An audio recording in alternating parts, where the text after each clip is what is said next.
हाय friends, मैं हूं Manav. Welcome to movie show. सुबह दोस्तों मैंने सत्यमेव जयते 2 का आपको अच्छा खासा रिव्यू दिया था, जिसके अंदर एक भी स्पॉइलर नहीं था। वो आप देख लेना, डिस्क्रिप्शन बॉक्स में भी है या फिर ऊपर भी क्लिक करोगे आप पहुंच जाओगे वहां पर। बट अब सत्यमेव जयते 2 का थोड़ा सा स्पॉइलर रिव्यू भी कर लेते हैं और क्रिटिकल एनालिसिस कर लेते हैं कि ये मूवी अच्छी क्यों है। क्योंकि बहुत से लोगों को डाउट होता है कि यार ओवर द टॉप है, बेकार है, बिना बात पे सब कुछ हो रहा है, तो मतलब रिडिक्यूल कर दो, हम बहुत ज़्यादा इंटेलेक्चुअल हैं। तो उन इंटेलेक्चुअल सूडो को हम ज़रा साइड करते हैं, क्योंकि उनको कुछ भी समझा लो उनको समझ में आने वाला है नहीं। बट इसके बहुत सारे हाई पॉइंट्स हैं इस मूवी के, जिस तरीके से इसको यूटिलाइज़ किया गया है। तो मैं से आपको 5 पॉइंट बताऊंगा जिसकी वजह से ये मूवी मुझे लगा कि काफ़ी अच्छा इम्पैक्ट छोड़ती है।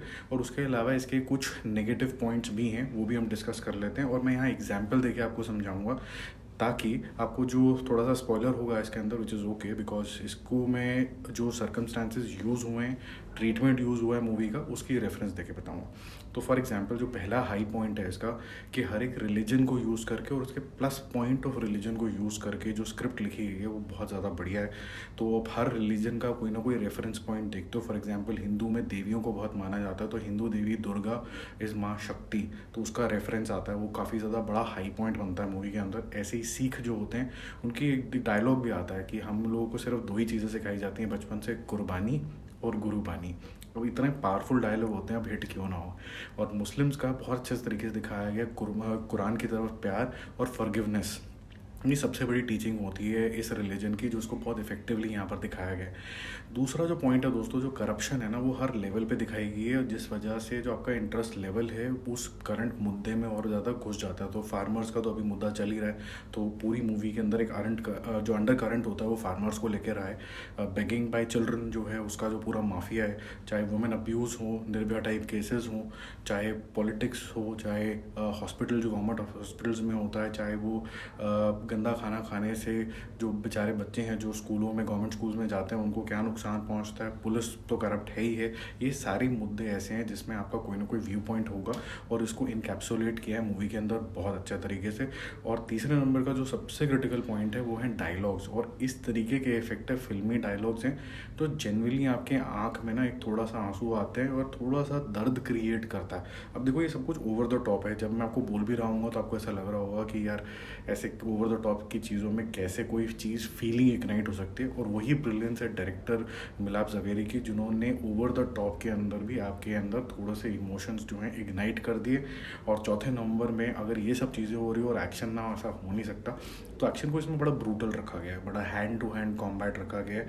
जो दादा साहब का स्पेसिफिकली जो रोल है, जो उनके फादर का रोल उन्होंने निभाया है, उसकी जो डेथ का सीन है और जो फाइट है उस टाइम पे, वो बहुत गजब की है। मतलब फ़ैन हो जाएंगे लोग, जॉन इब्राहिम के सीटियाँ मार रहे हैं, और मैंने तो हॉल में सीटी खुद विटनेस करी है। और सेकंड में एक सीन आता है जिसमें जय, जो पुलिस इंस्पेक्टर वाला जो रोल है, वो जनगण मन चल रहा होता है और वो दुश्मनों की थोड़ी पिटाई कर रहा होता है, और वो रुक जाता है और लोग उसको मार रहे हैं, लेकिन वो पहले देशभक्ति में लीन है।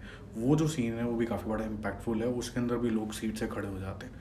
5वें नंबर पे दोस्तों मैं एक चीज़ बताऊंगा कि जब कभी भी आप इस तरीके की ओवर द टॉप मूवी बनाते हो, बहुत ओवर द टॉप एक्शन बनाते हो, उसको बिलीवेबल सिर्फ एक ही चीज़ बनाती है, अगर राइट काइंड ऑफ इमोशंस हो, मेलो ड्रामा भर भर के हो, उसको बैकग्राउंड म्यूज़िक से सपोर्ट किया जाए, म्यूज़िक से सपोर्ट किया जाए, वो इसके अंदर भर भर के है। तो मुझे काफ़ी ज़्यादा अच्छा लगा। और इंटरवल के अंदर जो एक सरप्राइज एलिमेंट था, जिस तरीके से मूवी को प्रमोट किया था, one brother against the other, ऐसा नहीं होता है और दोनों ब्रदर साथ के अंदर आ जाते हैं, वो जो था वो मूवी का बहुत बड़ा हाई पॉइंट था। वो अलग लेवल पे ही लेके चला जाता है मूवी को, वो काफ़ी ज़्यादा अच्छा लगा। अब ये 5 तो स्ट्रॉन्ग पॉइंट है जिसकी वजह से मूवी के अंदर मतलब ज़बरदस्त तरीके की जान आ गई। अब मैं कुछ बात करता हूँ इसके नेगेटिव पॉइंट्स की भी, जो मुझे नेगेटिव लगे। एक तो बीच में अगर गाने एक आधे कम होता तो ज़्यादा अच्छा था। दूसरा, सब कुछ फेक है। देखो दोस्तों, उसके अंदर कुछ भी रियल नहीं है। आपको उसी माइंडसेट से जाना पड़ेगा। मैंने रिव्यू के टाइम में भी ये बोला था कि आपको ये सोचना है कि आप एक बहुत ही फिक्शनल चीज़ देख रहे हो, तब आप बहुत इन्जॉय करोगे। वो बाइक उठाने का जो सीन है वो भी बहुत फेक है, जब आप देखोगे भी तो ऐसा लग रहा है कि रोप के साथ बांधा हुआ है। कुछ झंडे के ऐसे सीन है, उसको अनफर्ल करने के लिए, लहराने के लिए ऐसा लग रहा है कि किसी स्ट्रिंग से बांधा हुआ है। एंड में जो दादा का जो स्पिरिट आ जाता है, जो उनके फादर का है, दादा साहब का जो स्पिरिट आ जाता है, वो भी थोड़ा बड़ा अनरियल सा लगता है। बट एनीवेज, जिस तरीके से उसको एग्जीक्यूट किया है, आप मान सकते हैं क्रिएटिव लीप ली है उसके अंदर, क्योंकि दादा साहब एक सोच है, उस तरीके से दिखाया गया है। और लास्टली मैं बोलूँगा कि जो मेन विलन इसके अंदर निकलता है वो काफ़ी ज़्यादा प्रिडिक्टेबल है। तो वो मुझे तो पहले सीन से ही समझ में आ गया था, बट उसको एंड तक घसीटा और इस तरीके से दिखाया गया। कि शायद वो नहीं होगा प्रेडिक्टेबल। जो इनकी माँ है उसका जो यूज़ है मूवी के अंदर वो भी बहुत प्रेडिक्टेबल था। ये इसकी थोड़ी डाउनसाइड होने के बावजूद भी it is a tribute to 80s का मूवी, जहाँ पर हीरोइज्म से भरा हुआ होता था और हीरो एक बारी गिर के धूल में करके उठता है, वैसा था। तो इसी वजहों से मैंने भी सुबह इसको ए स्कोर दिया था। अगर आपने और कुछ चीज़ नोटिस करी हो तो आप do share it with me, और लोगों के साथ भी शेयर करो। मेरे को तो बड़ा अच्छा लगा यार ये मूवी, क्योंकि जो ट्रीटमेंट के अंदर अगर आप इमोशन इवोक कर देते हो ना तो बड़ा अच्छा होता है। सिमिलरली जैसे गदर के अंदर उन्होंने हैंडपम्प उखाड़ दिया था, अगर हैंडपम्प उखाड़ने के पीछे रीजनिंग बहुत स्ट्रॉन्ग दे दी थी क्योंकि उसको बीवी बच्चे को बचाना था, तो इमोशंस बहुत ज़्यादा हाई थे। Any thing which has high on emotions, वो सीन जो होता है वो बिलीवेबल हो जाता है। और बिलीवेबल बनाने के लिए आपको उस तरीके का बॉडी स्ट्रक्चर, उस तरीके की एक्टिंग चाहिए होती है जो जॉन अब्राहम ने बहुत अच्छे तरीके से करी थी। तो ये था मेरा दोस्तों स्पॉइलर वाला रिव्यू। अगर आपने और कोई चीज़ें नोटिस करी हों तो do share it with me. कुछ ऐसे लोग हैं जो अंतिम मानी सलमान खान के फैंस हैं, वो कमेंट में आके कुछ नेगेटिव चीज़ें लिखे जा रहे हैं।